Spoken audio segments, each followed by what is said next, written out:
পৃথিবীর সর্ববৃহৎ গণতান্ত্রিক রাষ্ট্র ভারতের প্রধানমন্ত্রী শ্রী নরেন্দ্র মোদী যদি তারেক রহমানের শপথ অনুষ্ঠান উপলক্ষে বাংলাদেশে আসার সিদ্ধান্ত গ্রহণ করেন, তাহলে তার বাংলাদেশ আগমন উপলক্ষে বাংলাদেশে আনন্দ মিছিল হবে। রাজপথে ঢাক ঢোল নিয়ে জনগণ আনন্দ মিছিল করবে, এই অধিকার তাদের রয়েছে। অতীতেও ভারতের প্রধানমন্ত্রীর আগমন উপলক্ষে বাংলাদেশের মানুষ আনন্দ মিছিল করেছে। এবারও তার ব্যতিক্রম হবে না। বাংলাদেশের রাজপথে আনন্দ মিছিল হবে, এটাই সুনিশ্চিত যদি তিনি আসেন।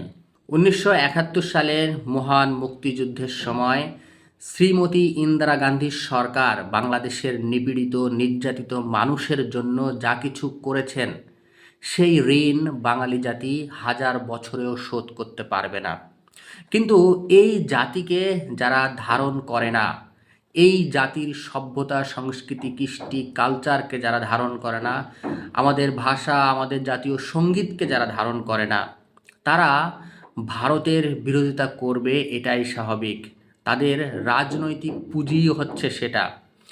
বাংলাদেশের মানুষ সেই সাম্প্রদায়িক বিষ বাষ্পকে উপেক্ষা করেই শ্রীমতী ইন্দিরা গান্ধীর উত্তরসূরি ভারতের প্রধানমন্ত্রী শ্রী নরেন্দ্র মোদীকে স্বাগত জানাবে, তারা আনন্দ মিছিল করবে, এটাই সুনিশ্চিত। সকলকে ধন্যবাদ। জয় বাংলা, জয় বঙ্গবন্ধু, জয় হোক এদেশের মেহনতি মানুষের।